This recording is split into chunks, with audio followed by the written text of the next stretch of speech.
Am I the jerk if I move out of our apartment knowing my fiancé and his mom can't afford it without me? Posted by you/throwaway move away 129. Me, 29F, and my, maybe ex, fiancé, 27M, have been living together for about 1.5 years. My fiancé got his undergraduate degree, worked for a couple of years, and then decided to get an MBA, which is how he ended up in our city. We moved in together after he finished his MBA program. My fiancé is from the Midwest, and his mom has always wanted him to move back. When he told her he was staying here, she was heartbroken.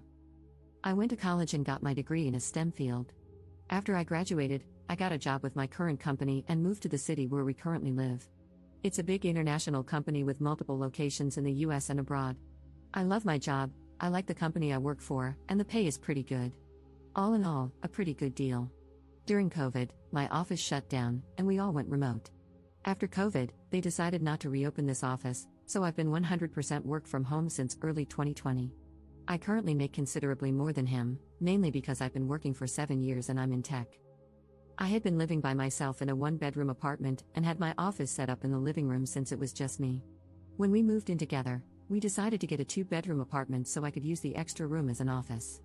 Because of this, I was paying 2/3 of the rent, and he paid 1/3. We split everything else 50-50. The problem started this past May. My fiancé's mom told him she wanted to move to our city to be closer to him. She asked if she could stay with us while she looked for a job and got settled. She's a teacher, so she figured she'd be able to get a teaching job pretty quickly. Because of that, I didn't really mind her staying with us, as I figured it would just be for a couple of months over the summer. Since I thought it would only be for a short time, I moved my office into a corner of our bedroom, and my fiancé bought a bed to put in the second bedroom. The problem is she never applied for any teaching positions and has been living with us for 6 months now. She and I have really been struggling with each other since she moved in. I can't make her understand that I work full-time. She constantly interrupts me while I'm working, which is bad enough, but she even interrupts when I'm on Teams calls. She always asks me to take her places because she doesn't like to drive in our city. She has pretty outdated views on gender roles and constantly gives me a hard time for not doing more around the house and for making my fiancé help with chores, do his own laundry, etc. The constant criticism and insults are really wearing me down. And I hate having my office shoved in a corner of the bedroom.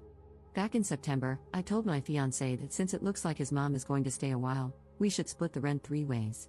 He told me she can't afford that since she has to conserve money until she gets a job. I told him I wasn't happy paying extra for a bedroom I can't use, so he finally agreed to a 50-50 split. I can afford to pay the extra, but I hate the idea of funding her lifestyle. Every time I complain about her or the situation, he says he agrees but doesn't know what to do because he can't kick out his mom. And he won't talk to her about the way she treats me or how she behaves. When I ask what the long-term plan is, he just says he doesn't know. I've thought about giving him an ultimatum to tell her she has to leave, but I think he'd just end up resenting me for essentially putting his mom on the street. One of my girlfriends is losing her roommate at the end of February. Our lease renews on June 1st. I'm very strongly considering moving out of our current apartment and moving in with her. I can afford to pay my part of the rent on our current apartment, and also half the rent at my friend's apartment. It's not ideal, but I'm not a big spender, so it's doable. The issue is, if he and his mom aren't able to pay 1/3 of the rent each, there's no way they could cover the whole thing on their own. But I can't live like this anymore, so I'm pretty sure this is what I'll do. I just wanted to see if people thought I'd be the jerk for leaving them like this. Update 5 days later. I posted here last week about the situation I'm in, living with my soon-to-be ex-fiancé and his mom. I started off trying to reply to everyone's comments and keep up, but honestly, I just got completely overwhelmed with all the responses. First off, I want to thank everyone for their feedback and comments, even the ones that were kind of harsh. Actually, probably especially the ones that were kind of harsh. I really needed some tough love to make me realize that I was letting my soon-to-be ex-fiancé and his mom take advantage of me. The more comments I read, the more pissed off I got. Honestly, I think I'm more pissed at myself for allowing this to happen and not advocating for myself more. This past weekend, I got my soon-to-be ex-fiancé alone so we could talk, which was actually harder than it should have been because his mom always tries to tag along when we do anything. Going through all the comments everyone left and the PMs people sent really helped me decide how to approach this. It also brought up a lot of good questions I should have thought of myself. Back to the discussion with my ex, I wanted to give him one more chance to pick us over his mom, not because I thought he would, but because I just wanted to be able to tell myself I gave him the opportunity. I explained again how unhappy I am with the situation, how it's affecting my work because of her constant interruptions, and how uncomfortable and unhappy I am being forced to work out of a corner in our bedroom. I reminded him that until a few months ago, I was paying the majority of the rent, and since I make so much more than him, it's really my salary that keeps us all afloat. I also brought up, again, the way she treats me and talks to me. And he replied the same way he always has. He agrees it's not right how she acts and that it's really uncomfortable for all of us. WTF, I don't care if she's uncomfortable. Previously, I would have dropped it there.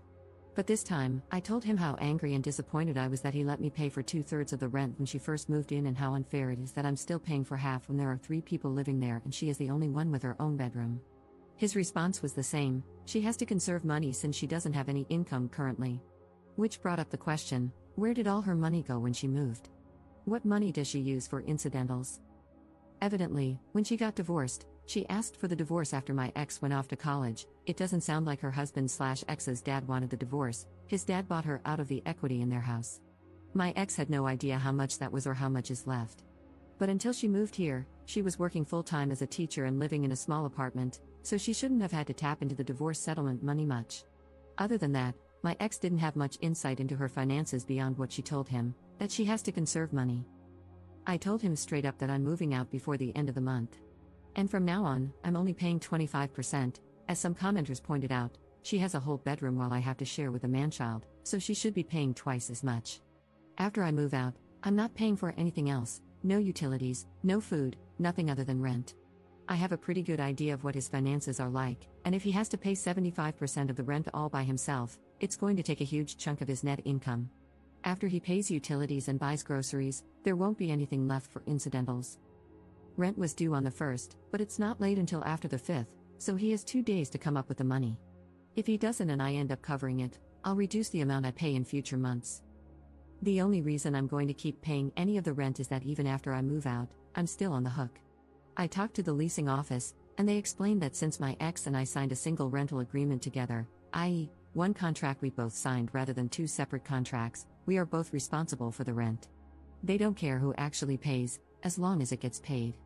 The only alternative would be if he agrees to sign a new lease by himself, or together with his mom.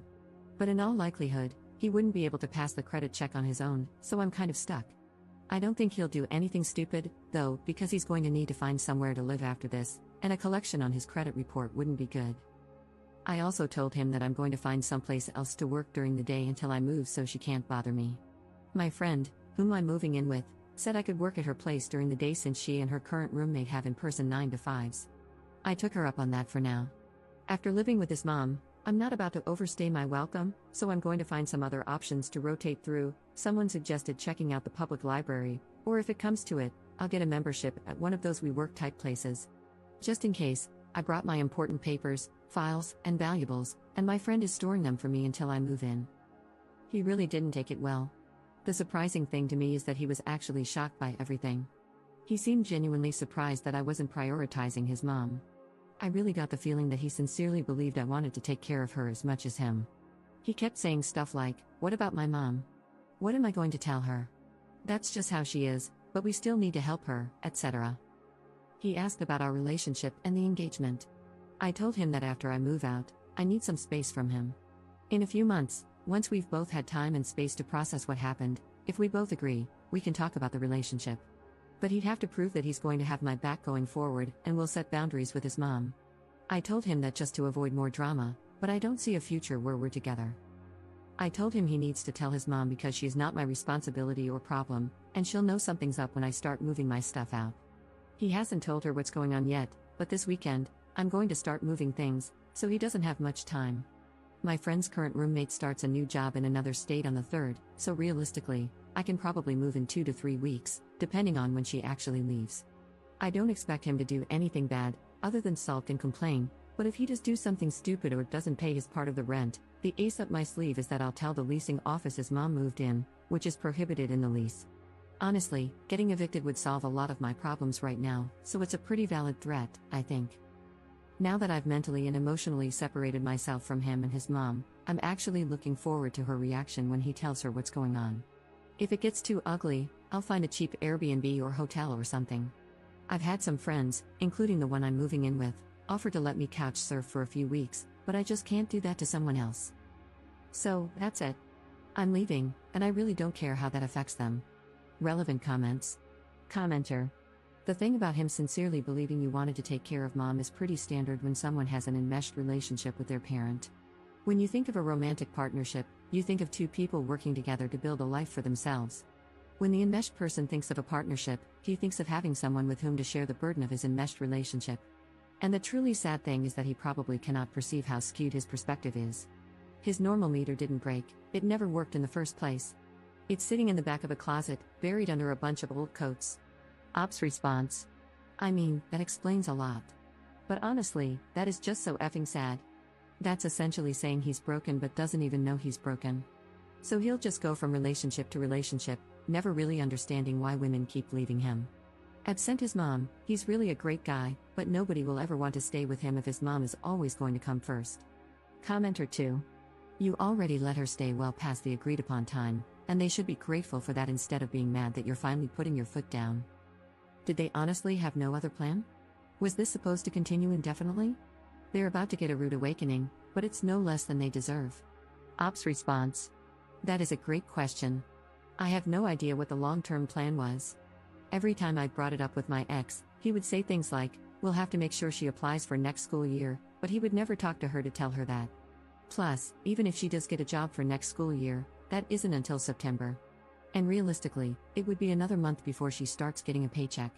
There is no way I'd stay in this situation for another 8 months, I would end up in prison. Commenter 3. To clarify, she has enough money from the divorce settlement for her own personal expenses but won't even pay her share of the rent? Ops response. That is exactly how I interpreted what he said. I don't know what her grand plan was. She's in her mid to late 50s, I think. So if she was planning to mooch off me and her son until she could officially retire, it would be another 5 to 10 years. I don't know how she expected that to happen.